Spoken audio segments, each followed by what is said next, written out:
Two internet touts who resold tickets worth millions to high-profile events like Ed Sheeran and Adele concerts have been jailed. The married couple were found guilty of fraudulent trading following a landmark case.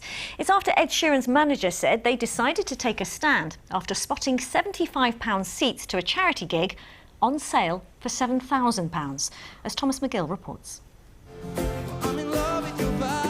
He's one of the biggest selling artists in the world, but Ed Sheeran is not a fan of ticket resale sites.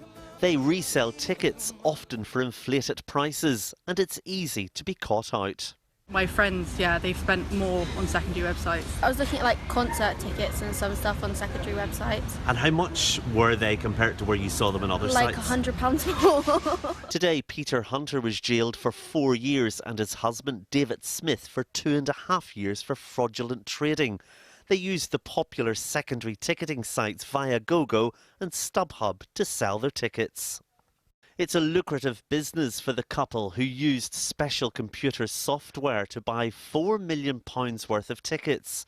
They then sold them online for £10.8 million. Tickets for a cancer charity gig by Ed Sheeran at the Royal Albert Hall worth £75 were sold for a staggering £7,000.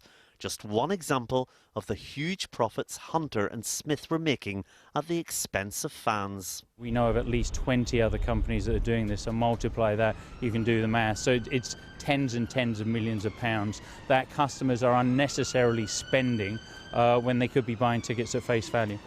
And it wasn't just concert tickets the pair made money from. Some West End shows, including Harry Potter, were also targeted. Hundreds of email addresses and credit cards and over 100 false names all helped the pair go undetected for years. The whole multi-million-pound operation controlled from their North London home. Trading Standards says today's sentences send out a strong message to similar online ticket touts that their actions could land them in prison. It clearly is a landmark case, as the judge made in his sentencing comments. There's been no case prosecuted quite like this. And it does set a benchmark that says the activities of people like Peter Hunter and David Smith is fraudulent, and they will be prosecuted to the full extent of the law. As Hunter and Smith start their time behind bars, campaigners warn there are many other ticket touts still happy to flout the law in this multi-million-pound industry. Thomas Magill, BBC London.